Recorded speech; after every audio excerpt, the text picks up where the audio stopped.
All right, well, it is noon. Welcome, everybody. Michelle, I'm going to start screen sharing now. Is that all right? Oh yeah, let me make you forgot that, make you a co-host. Here, 1 second. Oh, you're in already. Okay, good. I'm in, yes. Let me just adjust my screen size. All right.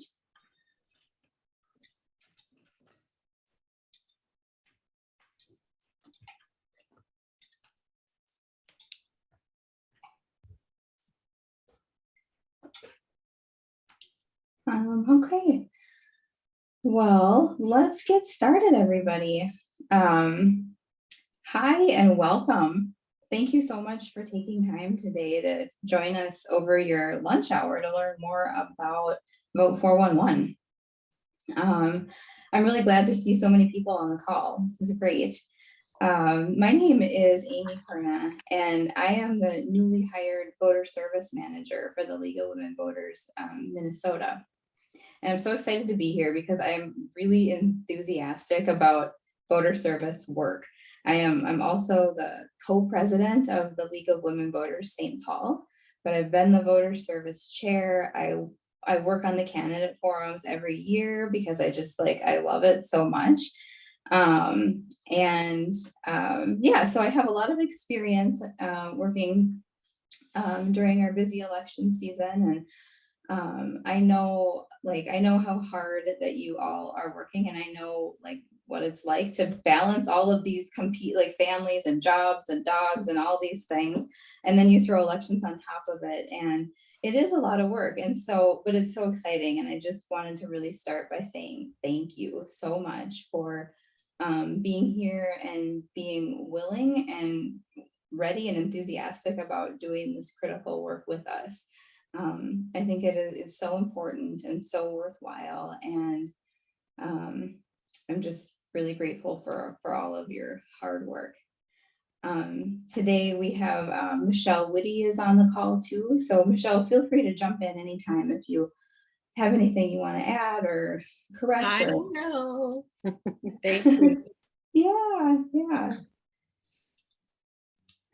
All right. So as you all know, this year in Minnesota, we have several state and local elections, and you're all leaguers, so I don't need to tell you that these elections are really important and they impact our daily lives, from the decisions our elected officials make about school funding and gun safety or infrastructure. I mean, there's so many points that touch our lives, and it really matters who we have in office. And voters absolutely, as you know too, have a right to know what the candidates think about key issues before they head to the polls.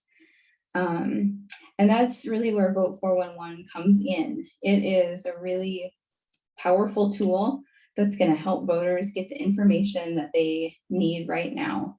And it is a resource that doesn't exist in this way anywhere else that I'm aware of. So it's unique. And I'm kind of curious to see, just if you are showing your screens or your faces, I'm just curious with a show of hands too, how many of you are familiar with Vote 411 or have used it in your work with League or have ever gone to the website? Okay.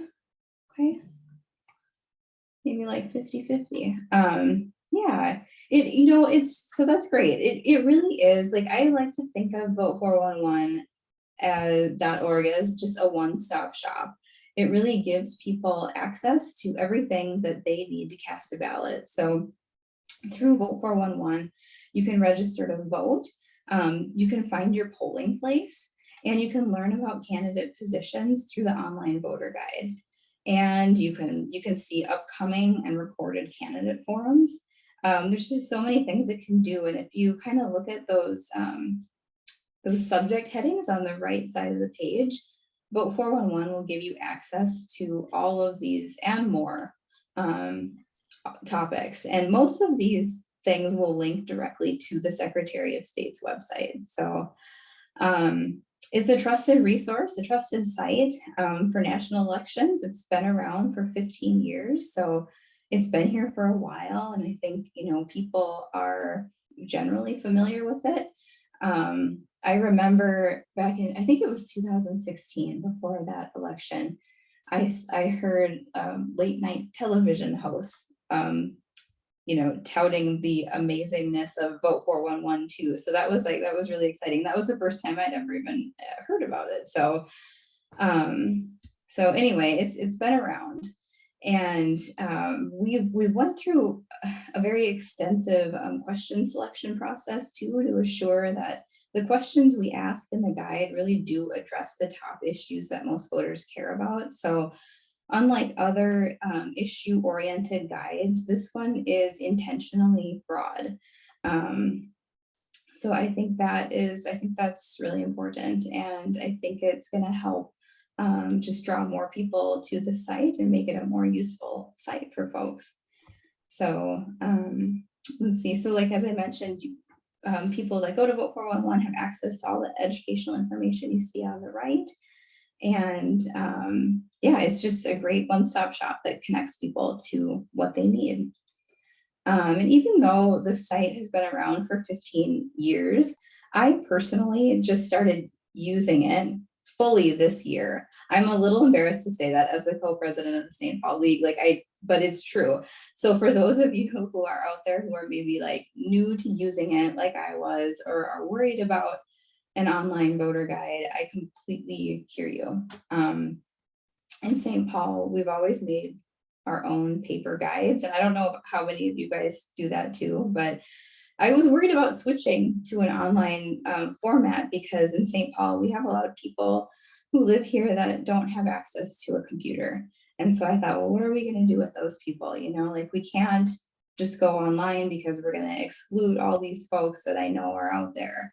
And then I realized that we could just do both by by simply just adding Vote 411 to our paper guide. And I could even like copy and paste what the candidates' answers to our questions are and plop those in a paper guide if I wanted to. So so I think that's pretty handy, and it doesn't have to be one way or the other. And like, when I realized that, I got really excited, because I think it's going to make my life so much easier this year, because those paper guides are a lot of work. And that's usually something too that we pay someone to do, because it is just so much work. We don't ever have any volunteers that are like, yes, I'd like to donate 100 hours to the voters, you know, to the guide. That just never happens. So anyway, I'm excited, because it's going to lessen the load this year for sure. But Vote 411 is also a tool that is going to help build relationships. You know, the more interactions that we have with our candidates, and some of those folks are going to become our elected officials, the better it is for all of us in the long run. And Vote 411 is unique in that it links to the candidate forum dates and even to recordings. So if you do a candidate forum and you record it, you'll be able to post it on vote411.org, which will hopefully, you know, will have a much broader reach than just like our YouTube channels or our websites. But best of all, I think one of the things I'm most excited about, I think, is that the guide is available in Spanish. So the entire site you can translate into Spanish with the click of a button, which I think is just really neat, because it's going to help build access to information, and that in turn like helps to build voter turnout. And the fact that the guide's available in Spanish, I think, is also helpful for us when we're thinking about accomplishing some of our DEI goals too. So there's a lot of sort of tangential benefits to using the platform, and these are just like some of them. You know, I think there's a lot more that you'll possibly discover in your work too. But we hope that all the local leagues want to use Vote 411 and embrace it and use it, because the more people who use it, the more powerful of a resource it's going to become for voters. And I think I'm going to stop here really quick and see, Michelle, are there any questions so far in the chat or? Yeah, I was going to remind folks too, I forgot to say at the beginning, if you have questions, please put them in the chat. Oh, We'll try to address those as we go along. But is there anybody right now so far that has any questions out there? You can pop them in. And I think just to build on what Amy said, that what's exciting is that we have the opportunity that all the work we're doing to build this relationship with candidates really ties to the work you do already with candidate forums. So you're already reaching out to candidates, asking them to participate in forums. And now you can also say, and you can be part of our voter guide. So we see it as sort of a holistic effort. Here's one question. Mary Leadholm's wondering, how do we get our forums posted to Vote411? And I think, Amy, you will have a link in here to who you send those links to. It's really awesome because we can have both the forum link pre-forum, but also the recording post-forum. So Amy will get to that. Yeah, no, that's a good question. I'm so excited by how many more people can potentially watch our forums. Last year in St. Paul, we hit a record with one of ours. We had over 8,000 YouTube views, and I was like, "Woo, we're famous!" And then, I just imagine like what it's going to be like now that we have this national platform to put this on. I'm really excited to hear more about that from everybody as we go along. But yeah, I will get to those details in just a moment. So where are we going with Vote411? Like, what's going on? What does the league really want to do with this? We really want to grow Vote411 over the next few years so that it becomes a trusted and heavily used resource, especially as we lead up to our next presidential election. The more candidates and voters who participate, the more useful and powerful the resource becomes. And it has the potential to reach a statewide audience. So the guide is going to be, of course, featured on Vote411, but also on Forum Communications. They're one of our partners on Vote411. So these guides will be on all of their news platforms across the state. And additionally, we're working on securing other strategic partnerships across the state so that our reach can be even greater. And I don't know, Michelle, if you want to say anything about any of our partners or of any of those things you're working on now. Yeah, we are really excited about trying to include a lot of the partners we work with on census and redistricting, that, being able to provide access to our candidate guide as part of what they're doing, which is great. And I know we have some specific questions here, and we'll get to some of this as we go along, but I'll bring this up here now to Amy. Okay. You were talking about primary candidates completing the link. So one of the other pieces where we're at right now is actually all the candidates are that needed to file prior to primary will be reached out to via email or a letter if we don't have an email address. So that is actually happening right now, this very minute. Mary Broad. It's a lot of work to upload all these candidates, plus all the district maps have changed because of redistricting. So there are a lot of bells and whistles that the state office is doing, all the work behind the scenes for you for all local races, all offices. So so anyway, one question Carolyn White's asking, we have 4 county commissioners up for election, only one district has an opponent.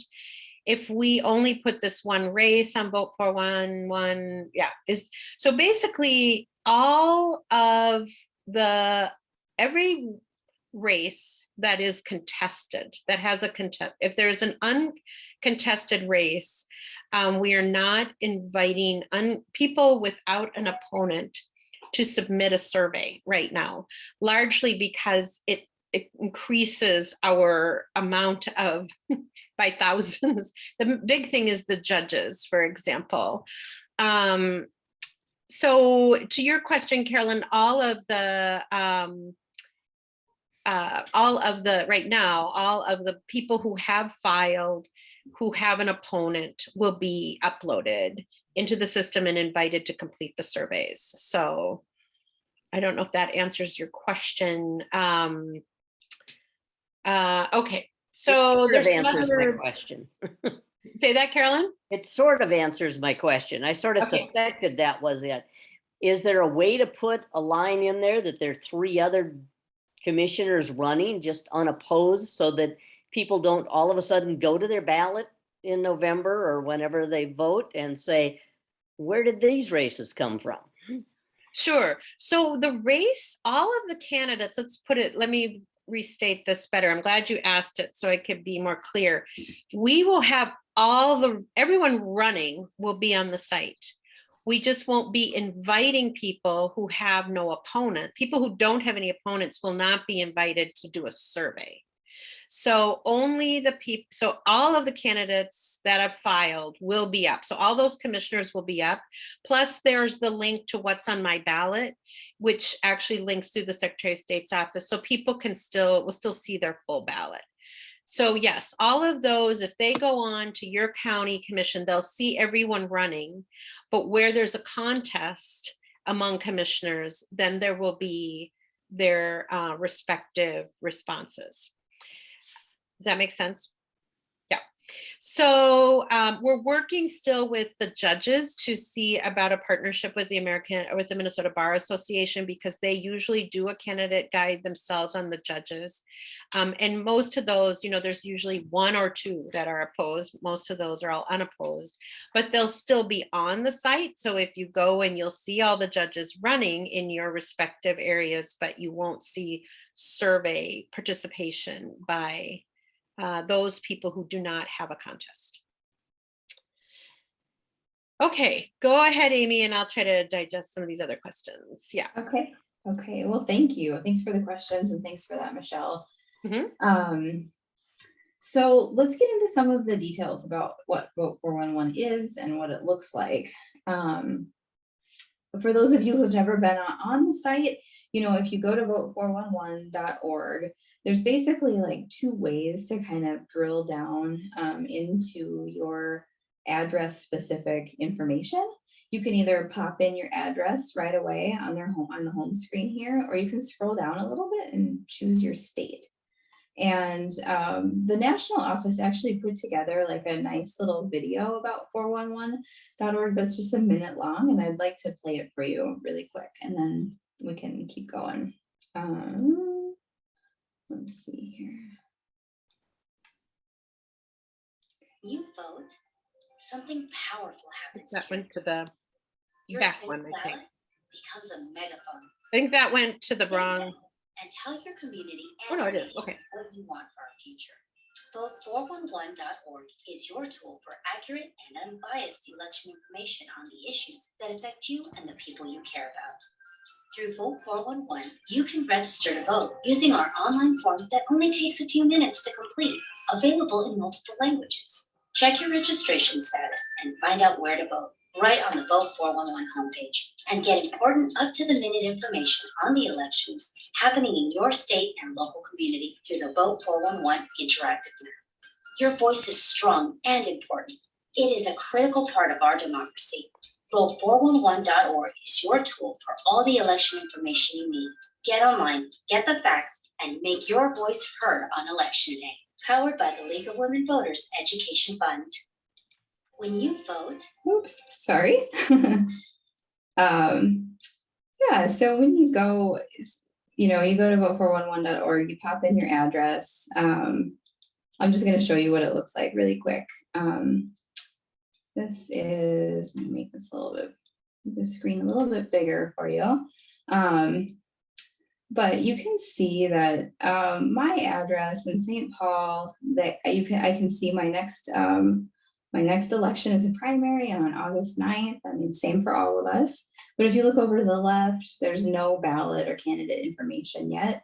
That's just because we haven't loaded it yet. The candidates don't have their invites. It's just not there. But once we do load that information and candidates start responding, this is where you would find it. You can also kind of scroll down and you can get a couple more dates on the right. You can find your polling place. There's a checklist down here on the bottom left for first-time voters. You can register to vote here or check your voter registration right over here on the right. And then here is where, if we had some candidate forms scheduled, this is where they would be. We would find those on the left here, or any links to our candidate forums. And then there's a bunch of additional resources. And this is where we were talking about how it'll link, there's all these links to the Secretary of State. So that information is there. And then there's information about getting involved with the League of Women Voters Minnesota. And when you click on this, it actually takes people to a little finder tool so they can find their own local leagues. So that's kind of neat. And I just wanted to just kind of show you what it looked like for those of you who just haven't been on the site before. And let me just adjust my screen again really quick.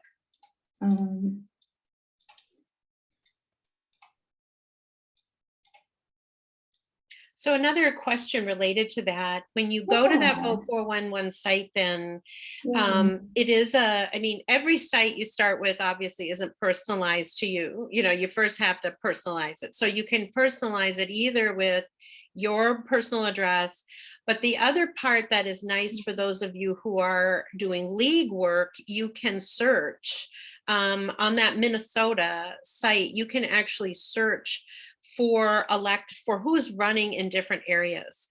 And that's Yeah. hard to do right now. I'm in votes.org. If you want to see what's going on, you have to put your own address in there. And that's what you see. So it is another great tool. You can search by Minnesota or your own address. Yeah. And so a couple other questions people are asking. We will have we'll talk about the resource list, but yes, that video you saw will be added to the resource list. Amy will talk about that, and you guys can have that as well.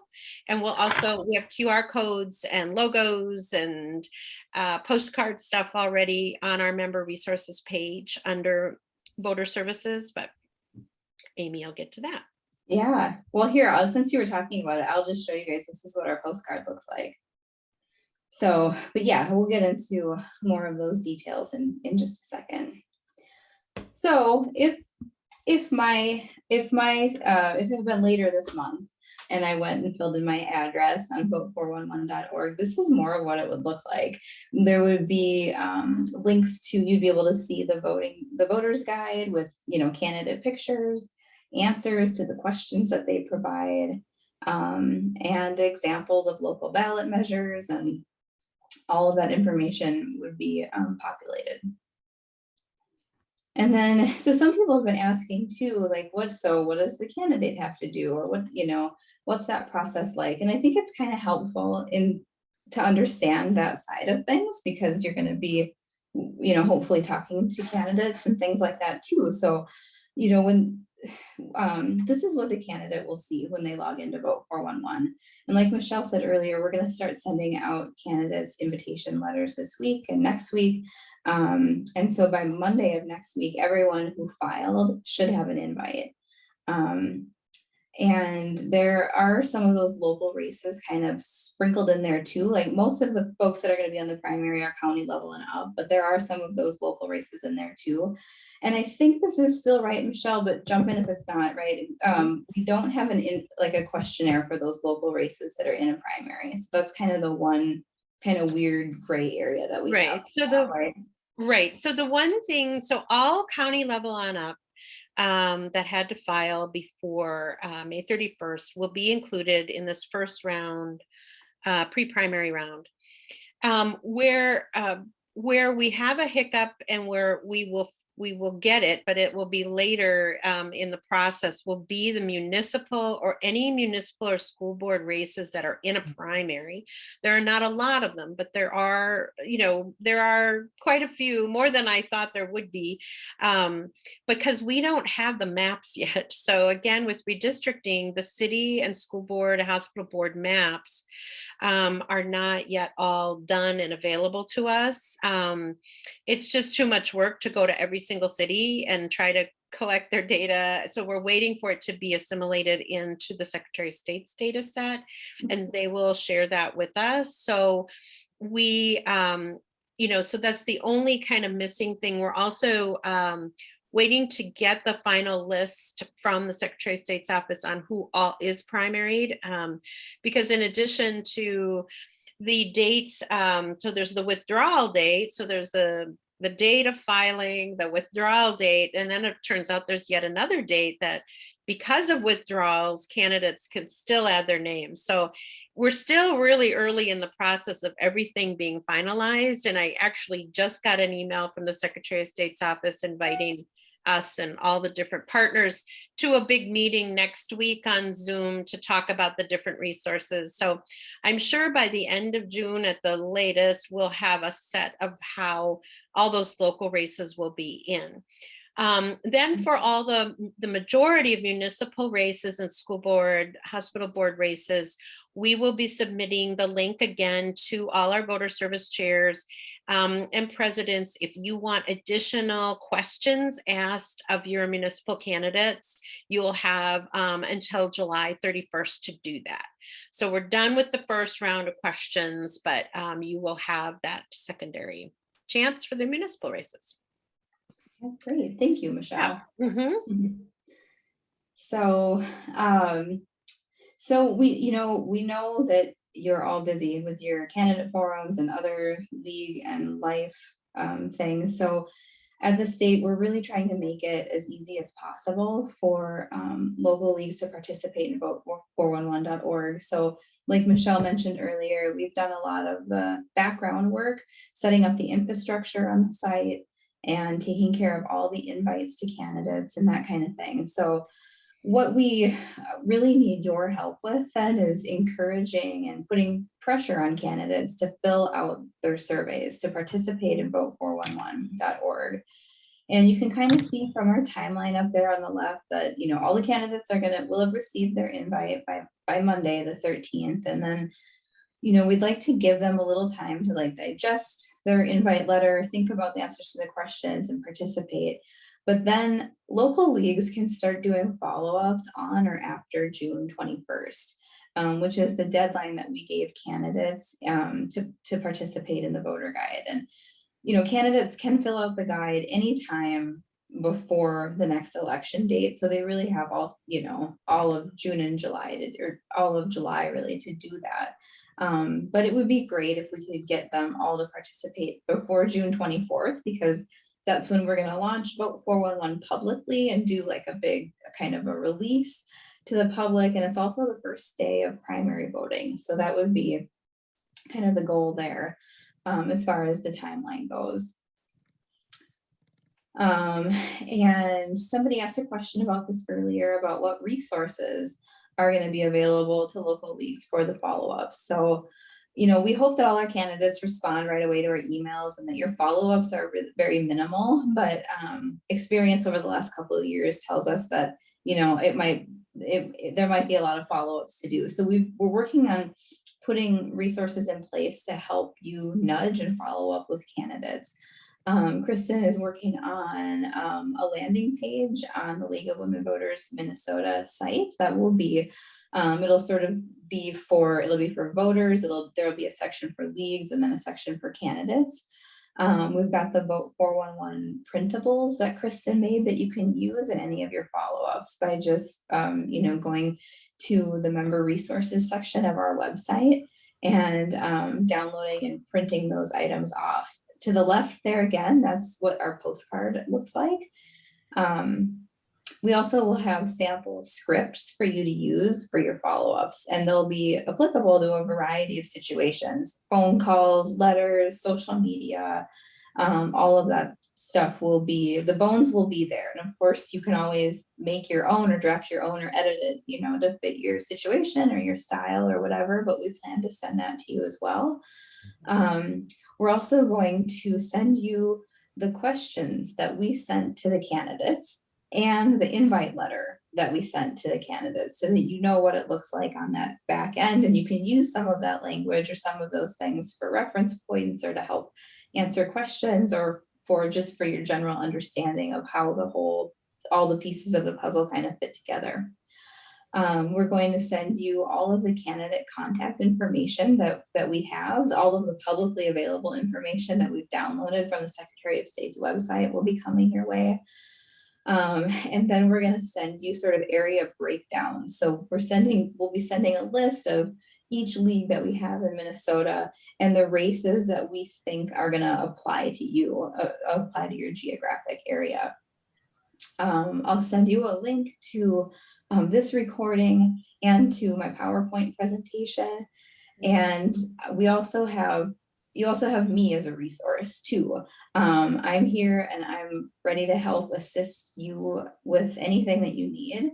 So I hope you reach out to me, and I'll give you my contact information too in just a little while. But I'm here all summer and I'm here through the election. So I hope you don't hesitate to reach out when those questions do pop up. So now that we've kind of talked a little bit more about like the outline and what Vote 411 looks like, I wanted to get into just some practical information about the follow-ups and just kind of the steps that you might consider using when you're thinking about following up with candidates. Of course, this isn't set in stone or anything like that. It's just what's kind of worked for us in the past. But the first thing that you might want to think about doing is looking at the races that are in your coverage area. And again, we will send you a spreadsheet with what we think are the races in your area. And look at that and see which of those things you think you can work on, or which of those races you can follow up with candidates on. And then let us know if there's areas that you can't do, because we're going to be setting up a secondary team of folks who are going to do candidate follow-ups in areas of Minnesota where there is no league coverage. So we want to know what races you're going to do and which ones you can't do. And we also want to know which of those races are going to have a candidate forum. So I know that will kind of come later, but that's what we're sort of interested in knowing from you, right off the bat. And then you're going to want to think about, or just look at your races and figure out which of your candidates hasn't responded to their invite yet. And so you'll get real familiar with the vote411.org's feature where you can plug in addresses, because that's where you're going to go. You can plug in different addresses there, and you'll be able to very easily see which candidate has and has not filled out their voter guide information, and then put a list of those candidates together, put a list together of those who need a follow-up. And again, we will send you all of the publicly available contact information that we have. So hopefully you're not going to have to do too much digging or too much figuring out, email addresses and that kind of thing. But in some cases, actually, in a surprising amount of people, folks running for office, they did not list an email address. So we are working on like finding those addresses right now, but there might be cases where you'll have to maybe do a little detective work. But step 2 is really like filling in that missing information, and then assembling like a list of candidates' social media contact information. Because that will come in handy as you kind of move through this follow-up and thank you process. And there's a couple ways you can kind of dig into that and see if you can find information. You can check their campaign websites, campaign finance reports, just Googling the candidates. You can find a lot of information by doing that too. So you'll start assembling that info. Amy, I just wanted to add there, because again, this is all information, that we would assume you would also be doing to reach out to candidates for candidate forums. So, it's not, it's an opportunity if you want to reach out to more candidates than you do forums for. We really welcome that. But also, we also know that if you are really busy with forums and the only candidates you can reach out to are those that are part of your forums, there's that. So we're trying to think about giving you these ideas both for candidate Vote 411 as well as for forums. So yeah, it's true. Thank you, Michelle. Yeah. Mm-hmm. Okay, so step 3 is just kind of thinking about how you want to do the follow-ups and making a plan. I know some leagues assign a handful of candidates to each volunteer or each board member, and then those folks just follow that set of candidates until they fill out their guide. And this is a really great job. It's a fun job for people who want to help and be involved in the election process, and they want to help the league, but they want to do it from home for ease or COVID or whatever that, for whatever reason. It's a really good job to kind of farm out to your volunteers. Last year we did this in St. Paul, and people had a really fun time with it, and they were really proud and excited to tell us when a candidate did go fill out their voter guide information. And so it was just it's very exciting. So it's a good way to pull in some of your volunteers. And you can use the sample language that I'm going to send you early next week, or you can absolutely, make your own. That's fine too. It's just there if you need it. And just keep at it until they fill out those darn surveys, and don't feel bad about poking candidates. We had some people last year that were like, oh, I feel like I'm bothering them. And it's like, no, you deserve to know the answers to these questions, and candidates owe it to us to provide those answers. So don't feel bad about poking them and encouraging them to do this. And, in some cases, you're going to run into people that are just going to tell you no, I'm not going to do this, and in that case, yeah, that's fine. Go ahead and back off. And if you do get people like that, I would be interested to know who those folks are too, just so we can kind of mark that down on our end and leave them alone. And it's just interesting for us to know those things too.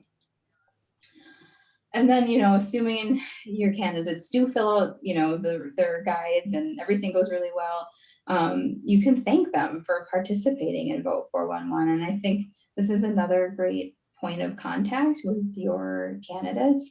And again, you can use the sample language that I'll send you or make your own. And you can do it, send thank yous via mail or social media or email or whatever whatever you're comfortable with. I know in St. Paul, we've done this too. We send handwritten cards with our league logo on them, and people really like that. I think those handwritten notes and those phone calls, even though they're an old, not the modern way to communicate, I think people really appreciate that still, and it still does mean something. So I think it's definitely worth the extra effort to do that if you have the capacity to do so.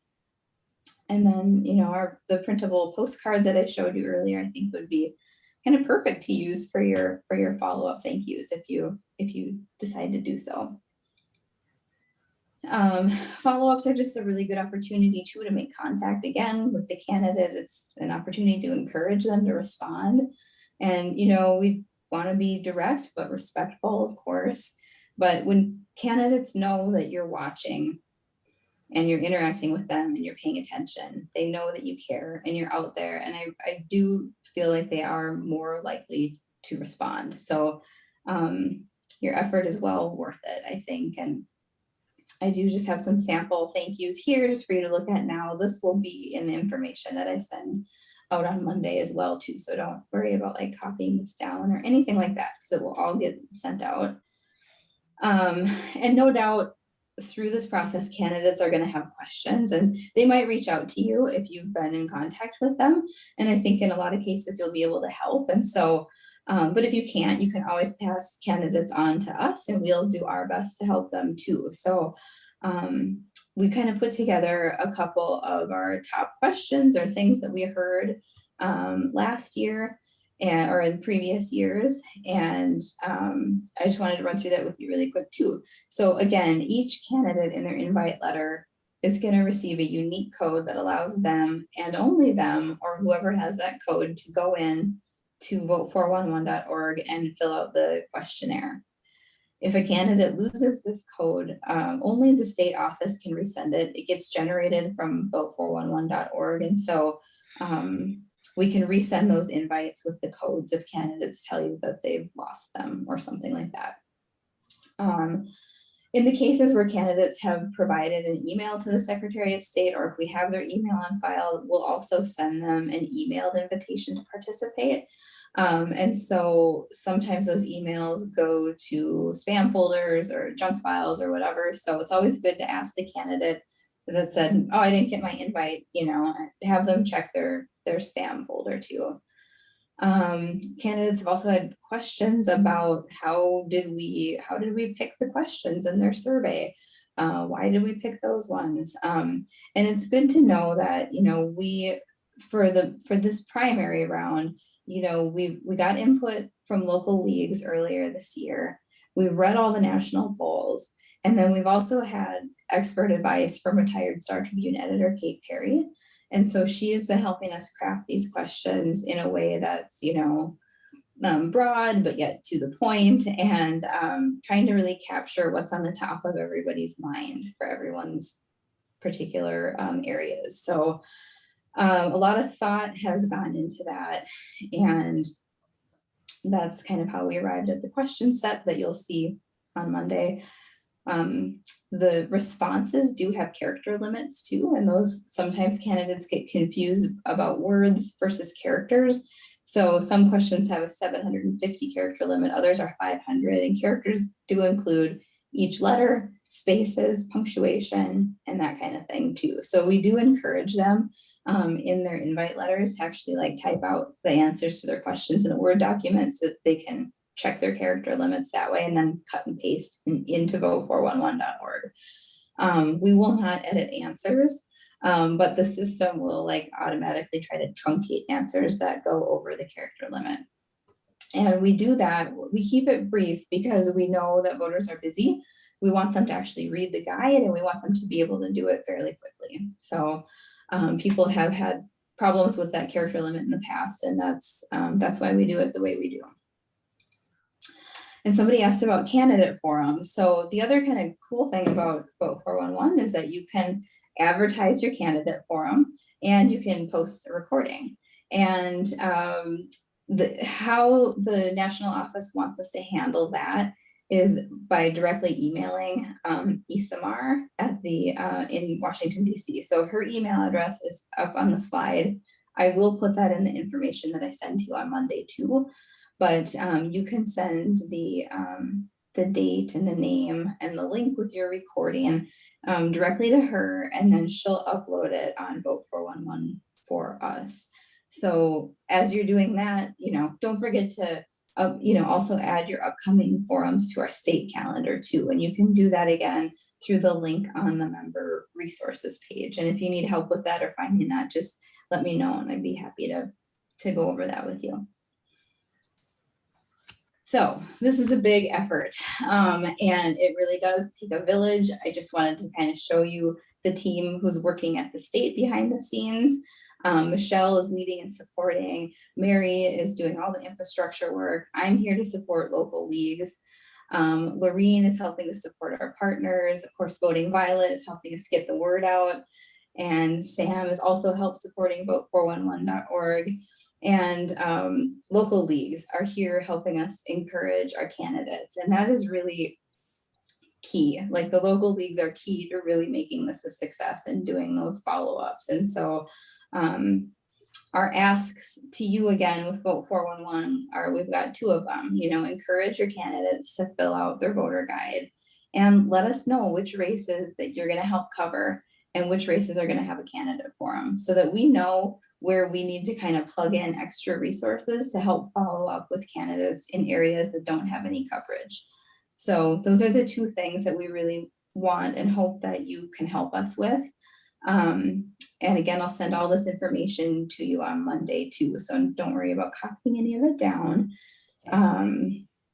But we need you guys, and you are key to this. So we hope that you're excited about it, and we hope that we are making it easier for you to participate this year than it has been in years past. Again, here's just our timeline. We're kind of in the purple area right now, the dates with the purple letters. Of course, June 24th, our absentee voting begins. August 9th is the primary. So it's going to go by fast for sure. But we're here to help you. This is my contact information. I don't have my office phone number set up yet, so this is my cell phone number. You can definitely call me. I'm completely okay with that. But I hope that you do reach out and don't hesitate to do so if and when questions pop up. So thank you so much, everybody, for being here today, and again, for doing this work with us. It's critical.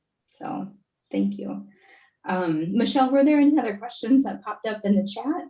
Yeah, yep, we have a few. So let me go back here. So again, on Monday, you will get a detailed email with links to all of this good information that will go out directly to voter service chairs and to presidents of all our local leagues. One of the resources that Amy shared, which really, when you see it, it's amazing. It'll be a spreadsheet of all the local leagues and the areas we think you're covering, which districts, Senate and state districts that are in your local league area with the new redistricting, also noting where there's some crossover because there are some districts that go into 2 leagues. That'll be a new thing you haven't seen before, but it's a great resource for you. And then to let us know, I mean, some of you have far more districts than you could possibly cover. But it is to add to Amy's request. It's a great thing to look at and be able to say to us, these are the races we want to cover, because we have a team of interns that will be reaching out to candidates for which there is no league contact. So we do intend to work with all candidates across the state. Hopefully you'll help with what races you can to contact them, and then we'll have the others. So just so you know how that works. And Sam has also been working so much on our worksheet, because part of it will also be asking you about county council, because a lot of the county commissioners, or county commissions, I should say, which wards, some people, there's a lot going on in the counties, right? So, and you may have not figured it all out yourself, but hopefully through this worksheet process too, we can find out more about which races you're covering and get that better annotated. Again, the candidates will get this letter via email if they gave us an email address, which is easier for them because they can just hit the link and go right to the online site. If they don't, however, then they get it in the mail, which I think we've determined is about 600 that we are mailing out, first class mail this weekend. So they will all be getting it shortly as well. There are some that we found out, races, who gave no contact information. They just say private. We're not really sure. That came up this morning in our meeting, so we're not sure what happens with those several dozen. It seemed to me you have to put something down, so we'll figure that out. Again, a question about if candidates refuse. So let's say a candidate says, I'm not doing that.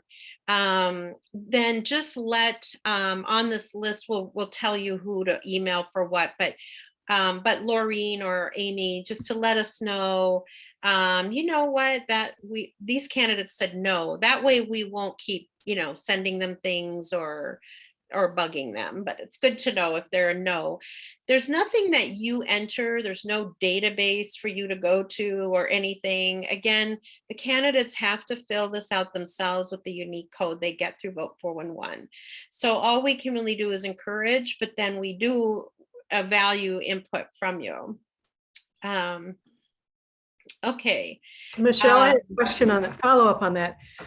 As a voter, I would want to know if the person refused to complete that. Will there be that information? We won't say that on there. I mean, it just will be blank. They will miss the opportunity to tell their story.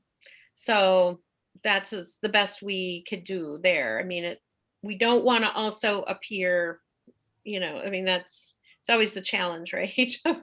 of how to stay nonpartisan and all of that. But still, I think it will just say they don't have one.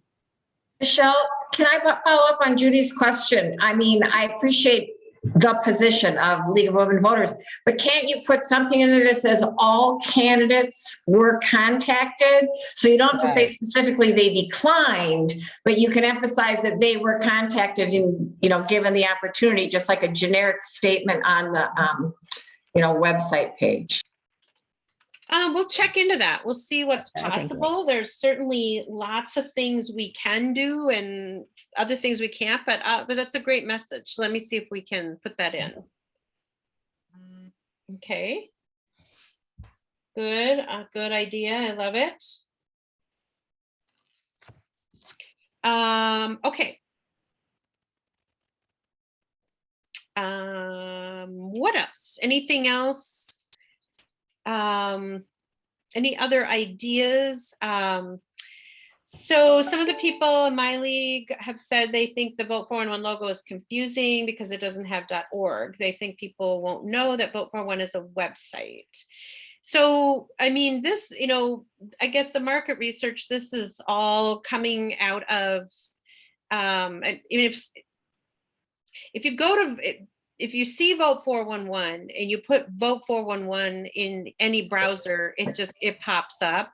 I mean, I know what you say, and I'm always like still wanting to put www. In front of things, but if you see something, where do you go for it? Going there means usually, it's the website. So you can certainly say vote411.org, and we do it a lot in our narrative, go to vote411.org, and that's what it says on our website, vote411.org. So it's not, I know they've done a lot because they've been working with this for about 15 years, and I think that's their research is that. So that was my question. And it's just because I'm facing some pushback from some of the other members of my league. I think it's a great idea. I think we should get on board.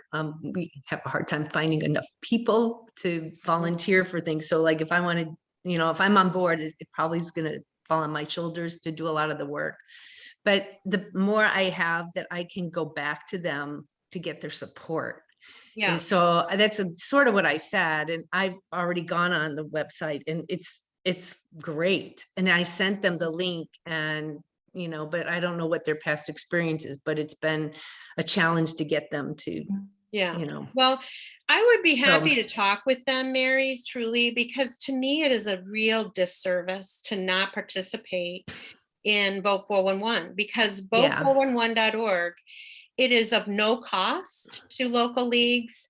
And the only thing we're asking people to do is to encourage candidates to fill it out, which local leagues are already in touch with candidates to do candidate forums. Yeah, no, so it's fine. Doesn't have to be a lot of work, but I think we have seen this in a lot of, there've been a few leagues who've said, well, I don't know about this or that. And I'm like, we'll be happy to sell it to you, because there's no other place where you can really get, minvotes.org will not tell you candidate survey information. It will not tell you about the League of Women Voters. It will not be fully bilingual for all that candidate information. So there's things that this can do that just using minvotes.org won't.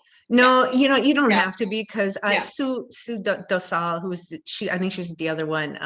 The two of us are doing pretty much all the work. And so we've decided that we want to, work with that. It's like just trying to figure out how to tie it in with our candidate forums is kind of the biggest thing, which, so I know you don't it's have to talk a to lot. them. There's a lot, and I'm more than happy, Mary, to show up anywhere, because no, it's good. It's good. They got me. I'm like pushing for it. So. Good. Thank you. I appreciate it. And we've also said, like, I know when I was in Bloomington and other places who have, like Amy mentioned, that have their paper guides that they've done, which usually list all the different candidates in the area. Those are still great. We still encourage those. And we just say, just throw a logo, find out more about our candidates at vote411.org. We can just keep adding that into whatever other communications you have. And again, on the website, which we'll link to again, but under member resources, where we always encourage all of you to go with anything you're thinking you need, are all of these different, there's a QR code that takes you right there too. So that's really simple. And then do keep sharing those ideas though. I think, like, for example, these are really great, like being able to add a one-liner that says we invited all the candidates. We've really had a terrific relationship working with LWVUS on this. They're really responsive and trying to continue to adapt to what voters see and want. We are one of only 3 states that are actually doing every single race. So we're really proud of that. And we're also really proud of our commitment to keep going through local races and seeing the, increased interest finally. And of course, we know an importance of a lot of these local races and the challenges being faced right now in some of those local races with people who don't support our democracy all the time. So it's a really important time to be trying to get those points of view communicated in our nonpartisan ways. Yeah, absolutely. So great. Lawn signs, we don't have any Vote 411 lawn signs per se. Could we convert something to a lawn sign? I'll ask Kristen about that. Generally, we found that when we did our Vote from Home lawn signs, that a lot of local leagues preferred to do their own thing. So we've instead tried to do a lot more stock art so people could integrate it into their own things. But Kristen's very happy to work with people. If there's somebody who would like to create a lawn sign out of any of this, great. We'd love to see it. Yeah, Michelle, I think right now too, isn't the national office, if you donate $5 to League of Women Voters US, you'll get a lawn sign, and they have really? Yeah, Oh, that okay. just came out recently. So yeah, if you really want to get a lawn sign like right away, go to League of Women Voters US and make a donation, and they'll send you one. And yeah, $15. Yep. And then can you put lawn sign, the Vote from Home again, or the Vote from Home lawn signs we used during the pandemic? Absolutely. Those are still relevant to put up as well. If you've got those in your garage still, that's what we're encouraging people still. Yeah, Jackie? The lawn signs will not come until September. Oh, September. Yeah. Oh, really? Oh, Yeah, that's good I to know. donated and I got an email back saying they'll send a lawn sign. Your sign will arrive in September.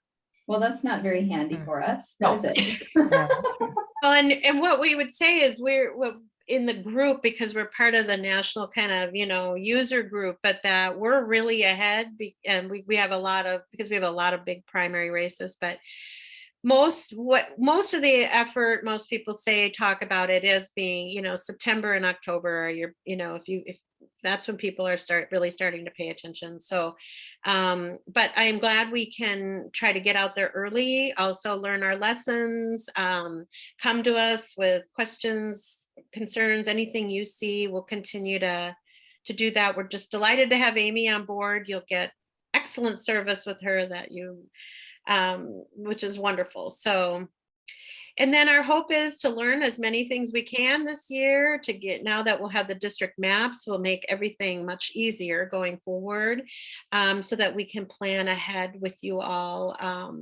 as well in the future for both the local elections next year, but obviously really getting our ducks in a row for 2024. So, all right. Any other questions? Otherwise, look forward to informative email on Monday from Amy. Thank you so much, everybody. Thanks for taking everybody. time. Yeah. Bye-bye. Good to see you.